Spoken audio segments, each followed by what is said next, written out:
Presentamos en 3 puntos. Flavio Gutiérrez. Ustedes y nuestros invitados analizarán el acontecer nacional e internacional, hechos e ideas que ocupan la atención de la sociedad. Un aporte al debate en busca de soluciones a los asuntos nacionales e internacionales actualizados. En 3 puntos. Muy buenas noches, amigas y amigos de nuestro programa en 3 puntos. Esta noche tenemos el placer de presentarnos con nosotros en una entrevista interesante con el señor Octavio López, secretario de Minas de la Fuerza del Pueblo. Con él vamos a discutir temas tanto de lo que es la minería en la República Dominicana, como también temas políticos como miembro de la Fuerza del Pueblo y de la alta dirección. Así que vamos a tener esta noche aquí con nosotros. Pero siempre acompañándonos Javier López, doctor Guillermo, oye, cambiamos porque los miércoles entra Guillermo. Aquí es un lío que usted hace aquí. Aquí tenemos al doctor Balcarce que está con nosotros en la noche de hoy. Buenas noches, joven. Buenas noches, Flavio. Buenas noches, Guillermo. Buenas noches. Doctor. Guillermo.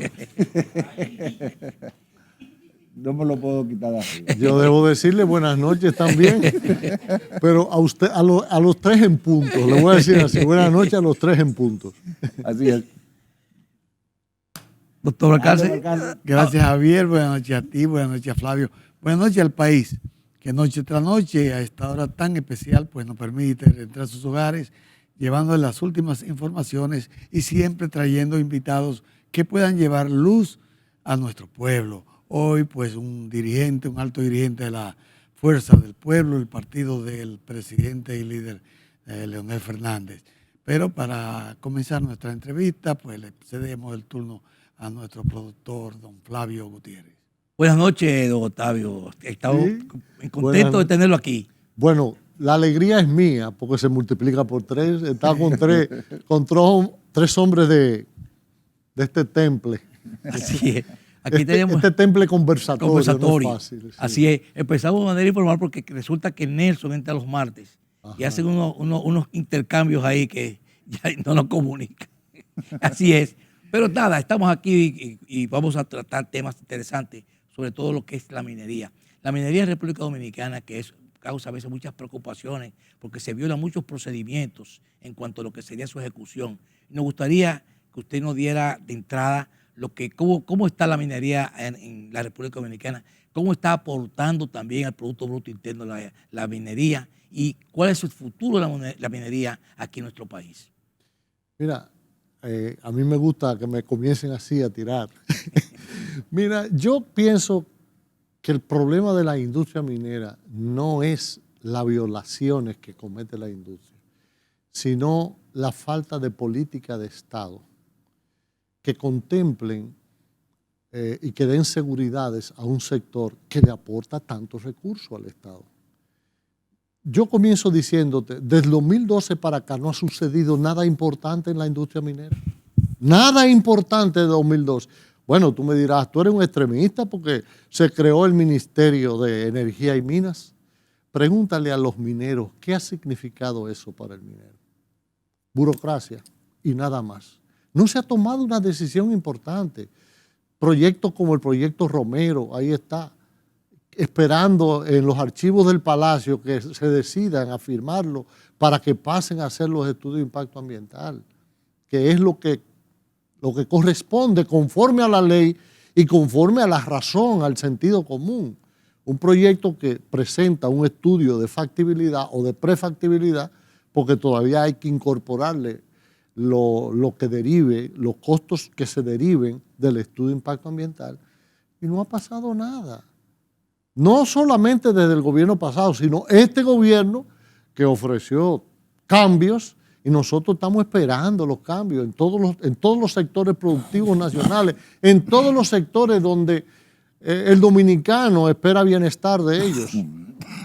Entonces, no quiero entrar en una contradicción contigo, pero sí vamos a organizar la cosa de que, oye, aquí ha hecho falta decisiones de los gobiernos, pero el sector minero actúa conforme a la Constitución, conforme a la ley minera y conforme a las normas que rigen también a la ley ambiental, Aquí nadie puede darse el lujo de hacer lo que le dé la gana en la industria minera. Tienen que hacer su estudio de impacto ambiental y diseñar los planes de manejo y adecuación ambiental, implementarlos en una operación de forma de que los impactos ambientales significativos de las operaciones mineras, como todas actividades que tienen su impacto directo en la naturaleza, generan generan impactos ambientales, pero para eso está el plan de manejo y adecuación ambiental, donde se diseñan medidas de mitigación, medidas de monitoreo, se asignan presupuestos, se designan responsables y se lleva la implementación de ese plan de manejo y adecuación ambiental. La industria minera en este país lo que le hace falta es un padrino que la defienda y que la promueva. Y siempre hay que mantenerse vigilante, obviamente. No creo que la vocación del minero sea desbaratar el medio ambiente, porque hoy la mayoría de las empresas mineras son empresas públicas y las empresas públicas tienen sus acciones publicadas en bolsas de valores y con eso no se puede jugar. Yo le decía a un amigo mío, ¿tú te imaginas una empresa como la de Barrick? ¿Usted tiene idea de cuánto es el valor nominal? ¿Cuánto es el valor nominal de una empresa como Barrick? Sí. $56 mil millones de dólares. Yo le echaba un poco más. No, por ahí. 56 mil millones de dólares. Es la número uno del mundo. Es la mayor productora del mundo. Ahora, yo lo que digo es el aporte que le hacen a los gobiernos. ¿Quién controla? Porque muchas veces la visión que hay es que en la extracción ellos sacan más beneficios que lo que aportan al gobierno o a los gobiernos. No, mira, si tú tomas como ejemplo el de Pueblo Viejo, el Estado participa bajo 3 nominaciones de participación. Impuesto sobre la renta, que es típico, ¿verdad? El retorno neto de fundición es un 3.4 y la participación en las utilidades netas, que es un 28.75. Eso suma casi un poquito más del 50%. Ahora, la gran pregunta es, ¿en qué invierten los gobiernos ese dinero?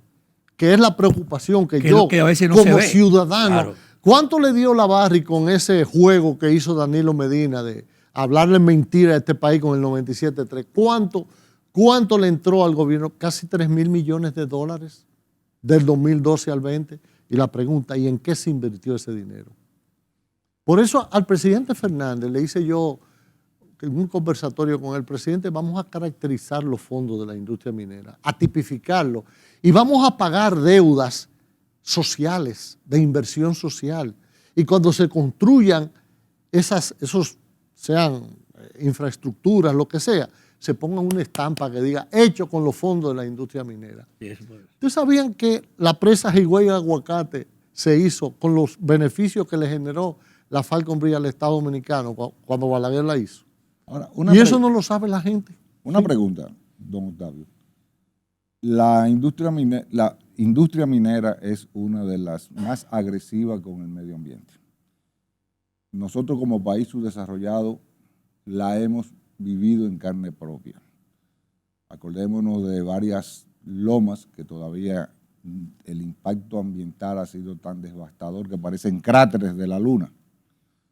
En Pedernales, por ejemplo, la Alcoa, que ya no está, y en otras áreas más. No se puede obligar más fuerte a través del imperio de la ley a que ese pasivo ambiental que van dejando la actividad minera sea resarcido como ellos encontraron. Mira, esa es muy buena pregunta, porque como dicen los viejos nuestros, lo que está a la vista no necesita espejuelos.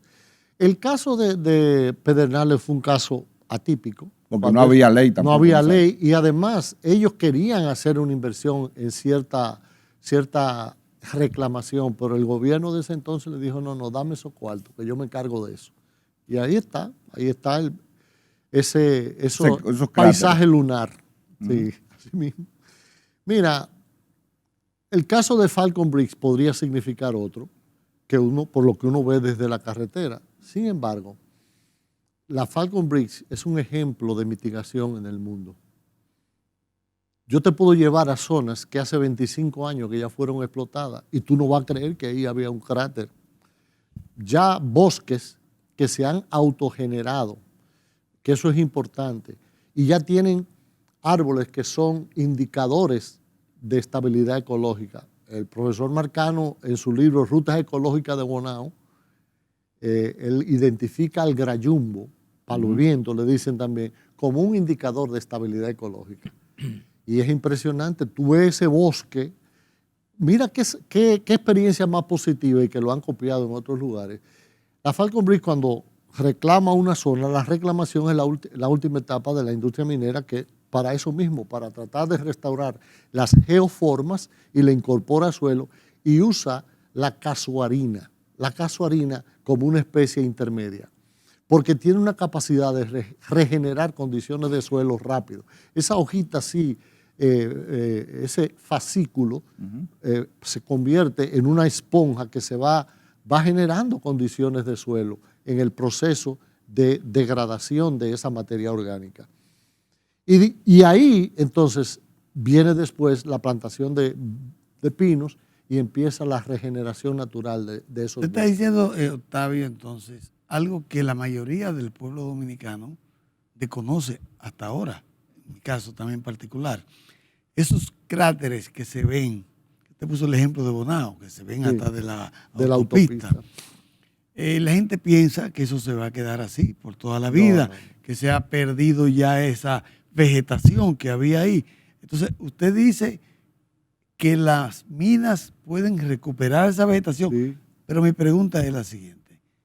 ¿La pueden recuperar si eso así ellos lo quieren o está dentro de los contratos que se estipulan en ese momento? Sí, está contemplado en los contratos. Cuando tú presentas un estudio técnico económico al Estado, tú tienes que presentar hasta la etapa de reclamación. Hay unos fondos que se van generando en la explotación de barrio para cuando llegue la etapa de reclamación y eso se va como acumulando. reserva. Sí, exactamente. Reserva. Mira, yo no le tengo miedo a la industria minera. Yo le tengo miedo a lo que no hace ruido y quema por abajo. Como el arroz, la paja de arroz. No, sí. ¿Cuántos bosques forestales, cuántos incendios de bosque hubo aquí de noviembre del año pasado a marzo por ahí? Muchos. En todos los 4 puntos Le cardinales. pegaron fuego al país, miles y miles de hectáreas de fuego. ¿Y tú sabes qué resultó de eso? La gente, nosotros los dominicanos tenemos que aprender a mirar las cosas con la paciencia de los procesos. No una visión sucesal, sino una visión procesal. Lo que sucede te puede impactar, pero tú tienes que analizar los procesos de lo que sucede. Y eso nos obligó, porque en la presa de Atillo se armó un escándalo con los peces, la mortandad de peces, sí. Que era el cianuro de la Barrick. La Barrick no usa cianuro. Sí, usa cianuro. Pero muy poco, porque, porque el proceso lo cambiaron porque antes ese era el problema de la... Y usted es un técnico en la materia que me puede dar clases, pero...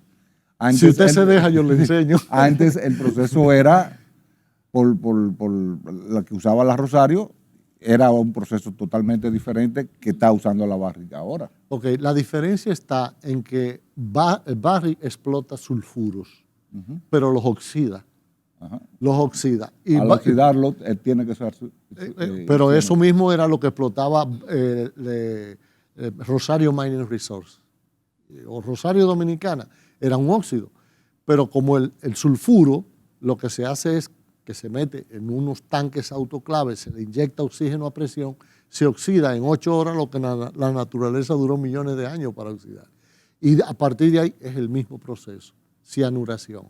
Pero hay una planta de descianuración y hay una planta de tratamiento. La presa de Cola, la famosa presa de Cola, que esa agua va a la presa de Cola. Sí, pero todos esos son procesos que fueron monitoreados. Personalmente yo lo monitoreé porque quería entender la mortandad de peces. De Atillo. De Atillo, porque era insólito. Y yo me metí a la presa de Atillo y miren, sorpresa, empecé a ver islas de peces muertas alrededor de una alga verde y un agua verde. ¿Qué lo producía? Esa es la pregunta interesante. Yo oí una explicación que dio Medio Ambiente, una profesional que respeto mucho, hablar de que que eso es producto de los nutrientes que se usan en la agricultura, los abonos. Para impactar un cuerpo de agua como ese tiene que ser con un fenómeno grande. Y yo hice el siguiente análisis, porque cuando crucé por el borde de la presa, el Parque Aniana Vargas tenía un gran porción quemada. Los pescadores me dijeron, los peces comenzaron a morirse desde la entrada de los ríos. Yuna y Maimón, el primer argumento que me quedó ahí, o la primera información. Después me dicen, cuando comenzó a llover fue que se comenzaron a morir los peces. Bingo, empecé a pensar. ¿Cuánto? Y a investigar. Duré una noche sin dormir y 3 días haciendo un análisis geocientífico. Porque si cuando llueve el agua cae, hay un fenómeno que se llama escorrentía que arrastra sedimentos. Eso, y forma rocas sedimentarias. Eso es geología. Nosotros duramos estudiando fenómenos que sucedieron hace 120 millones de años. ¿Cómo no vamos a entender un fenómeno que sucedió hace 3 meses?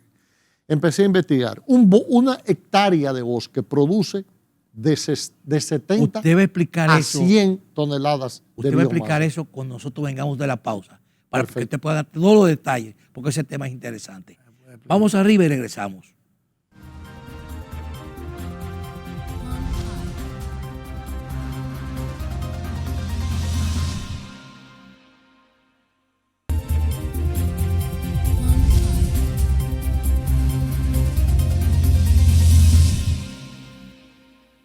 Bien, amigos, ya de entrevista, vamos a brindar con el ingeniero Octavio López, un brindis con un sabroso jugo de manzana de Rica, con la calidad que siempre le caracteriza a estos jugos, con sabor, color y siempre con las frutas de la manzana, para poder llevar a todos ustedes esto de la calidad de Rica. Pero también tenemos todos los demás productos, como la guayaba, el mango, la fresa, la pera, todos esos productos de la calidad de Rica en sus diferentes envases, que usted lo puede adquirir en su tienda o colmado o supermercado favorito, donde usted desee. Siempre están presentes los productos de Rica, igual que los yogures. Los yogures de Rica siempre con esos nutrientes que le caracterizan también en sus diferentes formatos. Usted puede adquirirlo con esa calidad que se tiene con los productos. Igual que esta agüita de coco, que en los momentos donde se sale en campaña, ahora que todo el mundo está corriendo y un calor sofocante y sudadísimo, bueno, Rica tiene esa agüita de coco que también ayuda a fortalecerse. Y para terminar, después de todos estos pasos, una sabrosa compotica de Rica después del almuerzo. Calidad de Rica presente. Así es. Bien. Ingeniero, le damos aquí esta bienvenida con los productos de Rica porque realmente usted está tocando un tema interesante. Y antes de la pausa, usted estaba exponiendo que cuando la lluvia, la muerte de los peces, iba a dar un tema. Y la presa de Atillo. Iba a dar una información bastante interesante que provoca la muerte de los peces. Ok. Yo les comenzaba diciendo de que investigando pude hacer un compendio de muchas informaciones y acotejarlas sistemáticamente para poder entender el fenómeno geológico. La geología es una ciencia que hay que aplicar la sistematización para usted entender los procesos y los eventos, los sucesos geológicos. Mira, el primer dato, una hectárea de bosque produce de 60 a 100 toneladas de biomasa. Una tonelada de biomasa tú la quemas y te produce entre 10 y 30 kilogramos de ceniza. Volvemos al dato. Una tonelada. Una tonelada. De 10 a 30 kilogramos de ceniza, dependiendo del tipo de biomasa que tenga ese bosque. No es lo mismo tú quemar grayumbo que quemar roble, por ejemplo. Es una madera densa, produce más ceniza. O acacia. O pino. Cualquier vegetación. ¿Qué pasa con la ceniza? Cayó el agua y se va a la presa. Por todas las cuencas hidrográficas del Baimó y del río Yuna, miles de toneladas de ceniza se fueron a la presa. Una presa que son la más grande de las Antillas. Sí, son 62 millones de capacidad de almacenamiento que tiene, 22 kilómetros cuadrados. Yo decía, pero para tumbar a Mike Tyson había que darle con un puño grande. Para impactar una presa como ese que provoca mortandad, tiene que ser un fenómeno de una escala grande. Y seguí, y digo, ven acá, todo el incendio, mucha ceniza. ¿Y qué pasa con la ceniza en el agua? La ceniza le cambia las propiedades físicas, químicas y biológicas al agua. Se mezcla y produce amonia. ¿Y qué pasa con la amonia en el agua? Le quema las agallas a los peces y le diluye los ojos. Es como un ácido. Y yo decía, pero quiero más informaciones. Y entonces, ¿por qué la ceniza se va toda? Porque con los fuegos, los suelos se convierten en hidrofóbicos. A la temperatura de un fuego quemando en un suelo le da una película de sustancias no fundidas, pero un poco cristalizadas. Y eso hace que los suelos se conviertan en hidrofóbicos y que el agua que caiga se vaya. Otro dato. Eso produce erosión. Sí, la erosión. La erosión, pero la erosión de la ceniza. Porque el suelo estaba hidrofóbicamente protegido. No bajaba no entraba claro. La humedad, no flojaba la superficie del suelo, pero sí se arrastraba la ceniza, que se diluye muy fácilmente.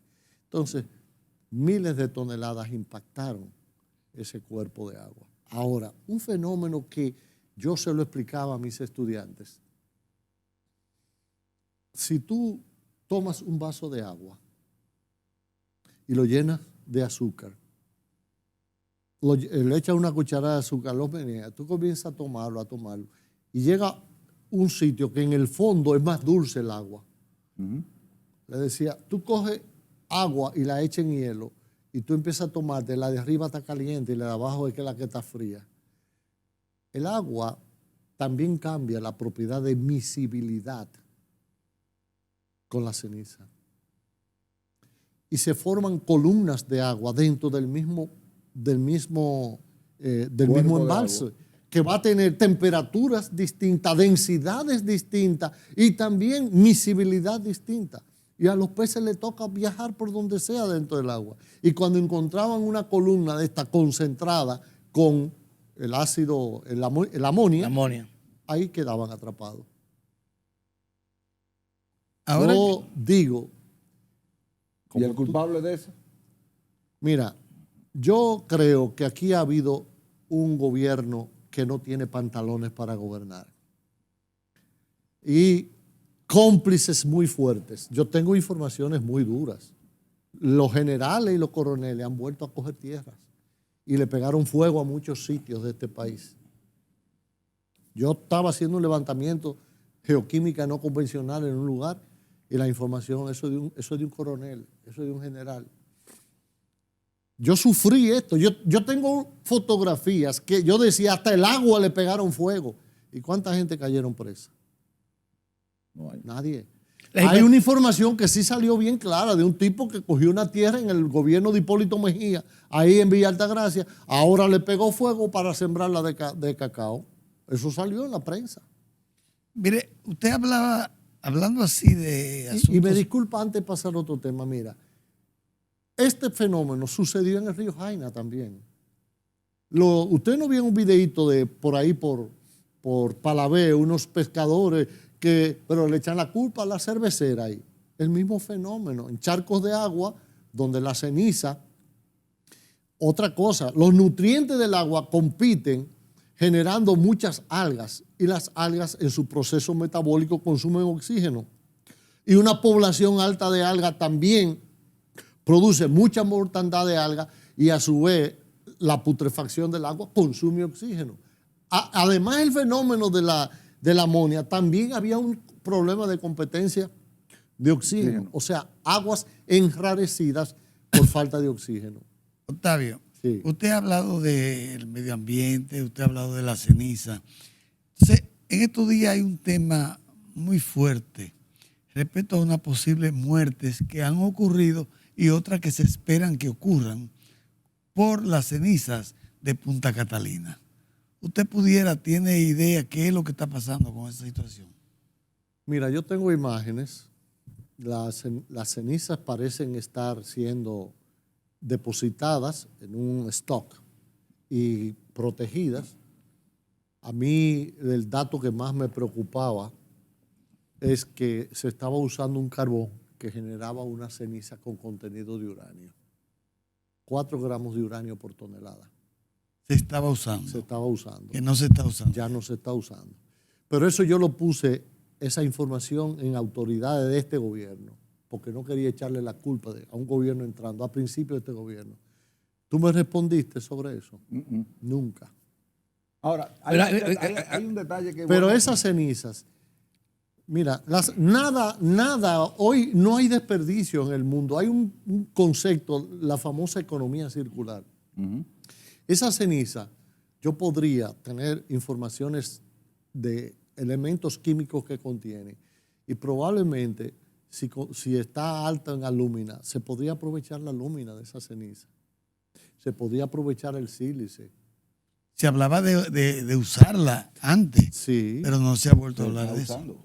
Pero Está hay- usando. Pero es demasiado Pero no, ceniza. ahí es que voy. O sea, vamos a ver. Estamos hablando de Punta Catalina. Las plantas de carbón de primera generación eran muy contaminantes, por eso se fueron eliminando y por eso no hay en este momento financiamiento internacional para las construcciones de plantas a carbón, por lo contaminantes que eran, de primera generación. Pero Punta Catalina es de última generación. ¿Contamina? Sí, porque todo proceso humano contamina. Hasta Pero las no- pisadas en los bosques nuestros contaminan. De contaminante. Ahora, no con los niveles de una planta de la primera generación. Punta Catalina tiene mangas que agarran la contaminación. Y las cenizas, que usted lo sabe, se usan para un acelerador en la industria cementera. Y se está haciendo ese tipo de contrato. Pero lo que pasa es que Punta Catalina, mano, te está consumiendo 100 o 200 toneladas diarias. No hay aquí capacidad para consumir 200 o 300 o 500 toneladas diarias. Vamos a irnos a la pausa para continuar con el tema, porque ya llegó el momento de la publicidad. Vamos arriba y regresamos.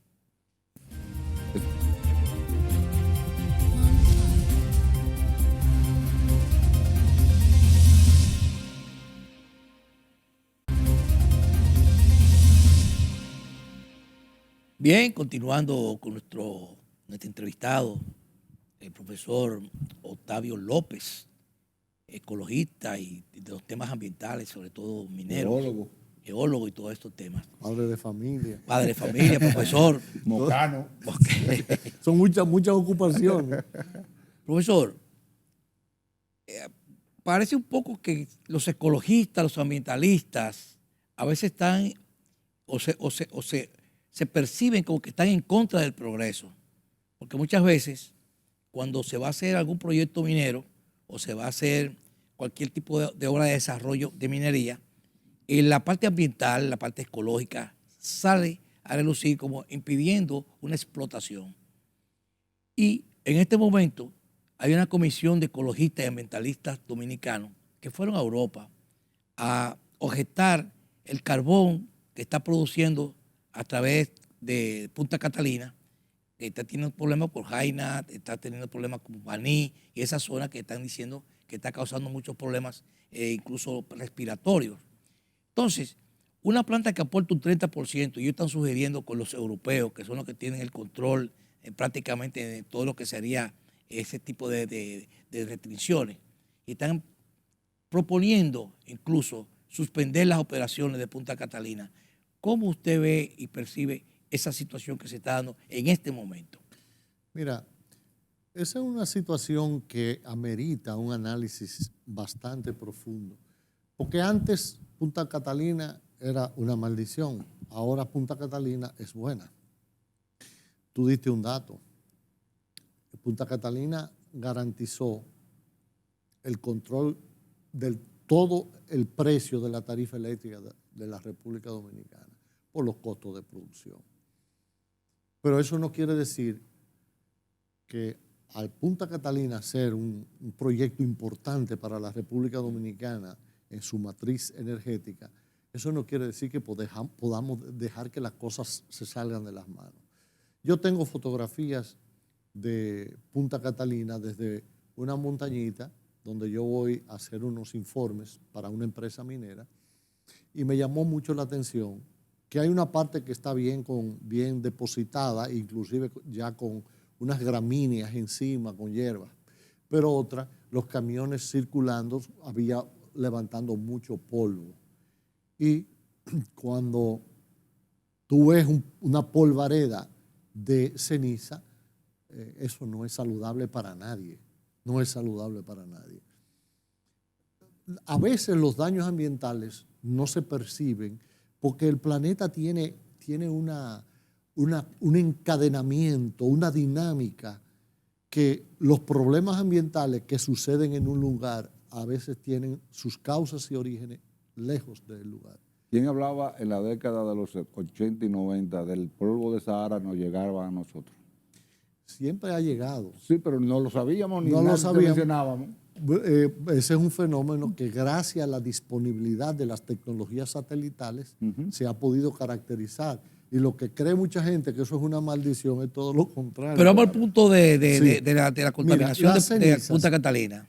Esas cenizas hay que garantizar que su deposición final sea siguiendo técnicas que eviten esa polvareda.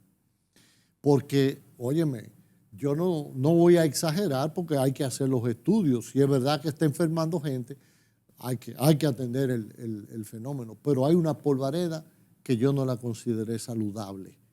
Porque eso no es lo que existe en el ambiente natural de esa zona y ya es un elemento que se está incorporando en una concentración que pasa a ser Pero las lo que regulaciones, se denomina como contaminante. Claro, las regulaciones no se pueden ver en una obra ya funcionando, sino deben verse antes de hacer la ejecución de la obra. Sin embargo, aquí procedemos después que está una instalación. Esa instalación costó mucho dinero, aporta más del 30% del sistema energético de la República Dominicana. Está resolviendo un problema de carestía del servicio de energía. Entonces, parar en operaciones a una planta como esa no se va a hacer de un momento determinado de repente, sino va a ser de acuerdo a las informaciones que estuvo viendo en una entrevista a esos ambientalistas y ecologistas. Va a ser de manera, lo que están planteando no significa que se haga, pero creo que es una locura en este momento. Mira, lo que hay que hacer es corregir el problema de la Pero volatilidad de esas Pero tengo entendido que Punta Catalina tiene un espacio físico cerrado para tener ese carbón. El carbón. No la ceniza. No la ceniza. Las cenizas se disponen en un patio. stockpile, unas pilas de ceniza. Se me meten los términos en inglés a veces. Unas pilas de ceniza que se van compactando y se le pone después encima una vegetación. Pero la que está a cielo abierto, porque están depositando, hay una polvareda que hay que atacar eso, hay que resolver eso. Pero hay un detalle, y es bueno señalarlo en este momento. República Dominicana tiene experiencia en el manejo de lo que es las cenizas de carbón. Aquí se está generando con carbón desde la década de los 90, de los 80. Don Antonio Guzmán o Salvador Roble Blanco hicieron la primera planta de carbón, que fue la Itabo 1 y la Itabo 2. Sí. Barahona genera desde hace 40 años también con carbón. Entonces, ¿cuál es el miedo al carbón? ¿No? Y La contaminación. No, de la primera generación, pero estas son plantas. Por ejemplo, Itabo era carbón cuando lo hicieron los españoles, era de los dos, carbón y Mira, flúor. todo lo que genera polvillo y sedimentación pero en este caso ataca lo la vía que él dice respiratoria. es que las chimeneas que queman Se le ponen mangas para se le que no- ponen unos filtros catalíticos Sí, que sí, claro. atrapan y lo que quizás tú ves la opacidad, pero allá no tienen el contenido, No tienen el contenido de ceniza. dióxido de carbono, que es el que tú no quieres seguir tirando a la atmósfera. Entonces, pero cuando se convirtieron de nuevo las plantas, porque se construyeron a carbón, Itabo 1 y Itabo 2, nunca se usó por el tema del muelle carbonero y todo lo demás. Y cuando ya se privatizaron, que se comenzaron a usar, se convirtieron en plantas de segunda generación de carbón. Así es. Vamos a irnos ya a nuestra última pausa comercial. para continuar y entrar en temas políticos, porque también Eso es lo que vamos a hablar de política, ya que hablamos de minería, que es importantísimo, pero vamos a hablar de la política porque también estamos en política. Vamos arriba y regresamos. A mí...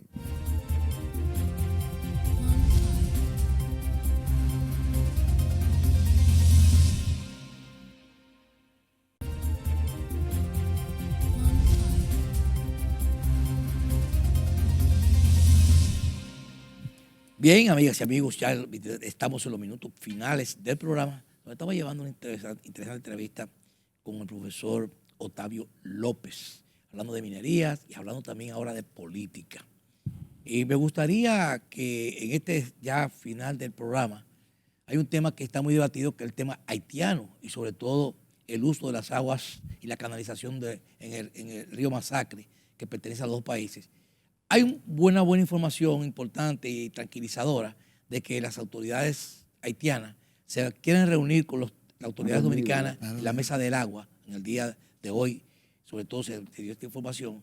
Y esto ha creado, la verdad es que mucha incertidumbre y mucha conmoción en toda el área de Dajabón y la zona fronteriza por la situación que puede traer este conflicto. Me gustaría que usted opinara las decisiones firmes que ha tomado el gobierno.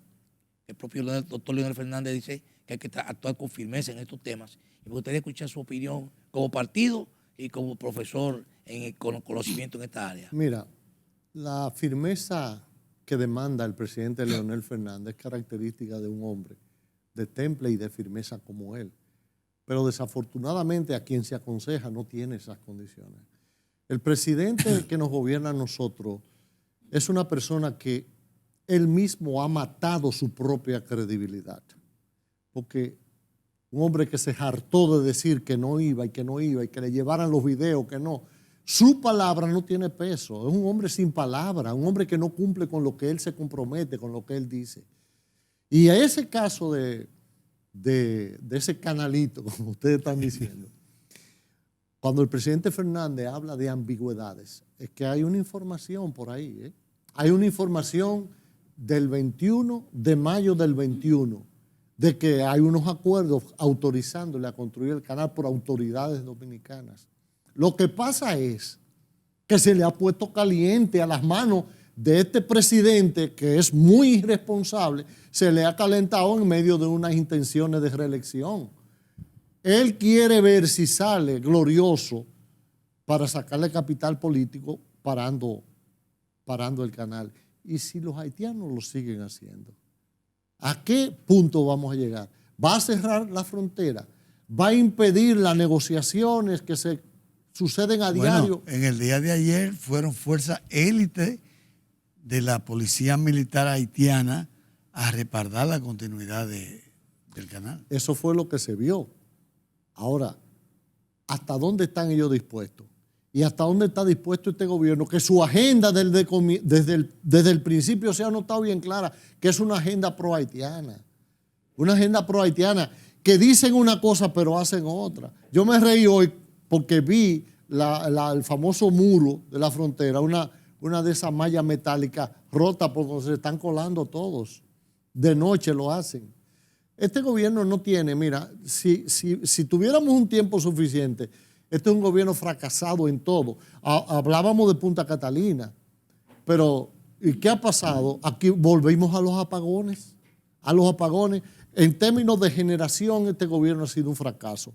En términos de distribución y en términos de transferencia. Pero dice Andrés Cueto de Norte que no hay apagones en Dominicana. Es que él no está viviendo aquí. Él está viviendo en una burbuja que se la creó, que le ha generado condiciones de visibilidad, condiciones hasta de transparencia mental, no sé, porque, óyeme, todos vivimos, cada uno vivimos en un lugar. Yo vivo en Santo Domingo Norte aquí y son unos apagones en la noche tremendos. Todo lo que este gobierno ha tocado lo ha dañado. Y si nos metemos a hablar del problema del estómago de la gente, del problema de la salud, nadie sabe cuántos muertos lleva el dengue cobrado y este gobierno callado. Entonces, los números que favorecen al gobierno, con todas esas cosas que usted dice que lo desfavorece, ¿por qué los indicadores de las encuestas lo ponen en primer lugar? La que ellos pagan. Porque hay encuestas serias.